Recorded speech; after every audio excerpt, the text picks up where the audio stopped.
بسم اللہ الرحمن الرحیم۔ السلام علیکم۔ سفر کرو اور کسی کو نہ بتاؤ، ایک سچی محبت کی کہانی جیو اور کسی کو نہ بتاؤ، خوش رہو اور کسی کو نہ بتاؤ۔ لوگ خوبصورت چیزوں کو برباد کر دیتے ہیں۔ اے زندگی، مجھے کچھ مسکراہٹیں ادھار دے، عید آنے والی ہے، مجھے رسمیں نبھانی ہیں۔ عید خوشی ہے، عید محبت ہے، عید لگن ہے، عید خوبصورتی ہے۔ میری پیشگی آپ اور آپ کے خاندان کو عید کی مبارکباد۔ یا اللہ پاک، میرے بہن بھائیوں کو ہمیشہ خوش رکھنا، ان کو کبھی کسی کا محتاج نہ کرنا، آمین۔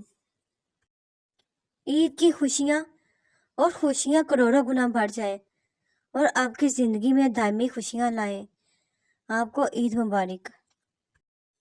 یہ عید آپ کے لیے بھی ڈھیروں خوشیاں اور مسرتیں لے کر آئے، آمین۔ عید مبارک۔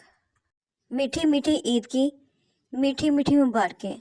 آپ کو بہت بہت عید الفطر کی مبارک ہو، ہمیشہ سلامت رہیں۔ یہ عید کے دن جب آتے ہیں، اپنوں کی یاد دلاتے ہیں، جو ہم سے جدا ہو جاتے ہیں، جو مٹی میں سو جاتے ہیں۔ منافق لوگوں سے سنبھل کر رہیں، یہ پہلے تو رو رو کر آپ سے دکھ پوچھیں گے، پھر ہنس ہنس کر لوگوں کو بتائیں گے۔ عید پر بچھڑنے والوں کی یاد بہت آتی ہے۔ یا اللہ پاک، ہمارے مرحومین کی مغفرت فرما، انہیں بخش دے، آمین۔ عید تو پھر سے لوٹ آئی ہے، جو بچھڑ گئے کب لوٹیں گے؟ وہ کیسے ہم سے بچھڑ گئے، یہ بیٹھ کے ہم تم سوچیں گے۔ وہ جن سے دل کی رونق تھی، وہ کیسے ہم سے دور ہوئے۔ وہ چاند سا جن کا چہرہ تھا، وہ آنکھوں سے کیوں دور ہوئے۔ جب یاد ہمیں وہ آئیں گے، ہم کیسے آنسو روکیں گے۔ یہ عید تو پھر لوٹ آئی ہے، جو بچھڑ گئے کب لوٹیں گے۔ تم عید کی بات کرتے ہو تو سنو، ہم نے وہ لوگ کھو دیے جو ہماری عید ہوا کرتے تھے۔ انسان نے محسوس کرنا اس لیے چھوڑ دیا ہے کیونکہ اسے ان چیزوں سے محبت ہو گئی ہے جن میں احساس نہیں ہے۔ اپنی عید کسی ایسے شخص کے لیے برباد مت کریں جو کسی اور کے ساتھ عید کی خوشیاں منا رہا ہو۔ بولنا سب کو آتا ہے، بس کسی کا دماغ بولتا ہے، کسی کا اخلاق بولتا ہے اور کسی کی زبان۔ جب گھر کے بڑے رخصت ہو جاتے ہیں تو اپنے ساتھ بہت ساری برکتیں اور بے فکریاں بھی لے جاتے ہیں۔ اب خاک چھانوں یا لہو رہوں، وہ جو بچھڑے ہیں سرے محشر ملیں گے۔ چپ سے بڑی کوئی بددعا نہیں ہوتی۔ جب بندہ بولتا ہے تو قدرت خاموش رہتی ہے، اور جب بندہ خاموش ہو جاتا ہے تو قدرت انتقام لیتی ہے، اور اس کا انتقام بہت برا ہے۔ مجھے ان لوگوں کی پرواہ نہیں جو میرے دشمن ہیں، محتاط ان لوگوں سے رہتا ہوں جو میرے ساتھ ہوتے ہوئے ذہن میں بغض اور نفرت رکھتے ہیں۔ آہستہ آہستہ انسان دوسروں کو قائل کرنا چھوڑ دیتا ہے۔ اسے سمجھ آ جاتی ہے کہ کس کی کتنی پرواہ کرنی ہے، کس سے کتنی امیدیں رکھنی ہیں اور کس سے کتنا فاصلہ رکھنا ہے۔ زندگی سب کچھ سکھا دیتی ہے۔ کچھ لوگوں کو صرف معاف کیا جا سکتا ہے، پھر سے نہ ہی ان پر اعتبار کیا جا سکتا ہے اور نہ ہی دل صاف کیا جا سکتا ہے۔ حیا اور وفا جس عورت میں ہو، اس عورت سے بڑھ کر کوئی عورت خوبصورت نہیں ہو سکتی۔ جو ریاست مجرموں پر رحم کرتی ہے، وہاں کے بے گناہ لوگ بڑی بے رحمی سے مرتے ہیں۔ یہ قدرت کا قانون ہے کہ جو انسان کسی کو استعمال کر کے اور اسے دھوکہ دے کر اپنی خوشیاں حاصل کرتا ہے، وہ کبھی نہ کبھی خود سے بھی زیادہ دوسروں کے ہاتھوں استعمال ہو کر زندگی میں دکھ سہتا ہے۔ اگر ہم اللہ پاک کی خوشنودی کے لیے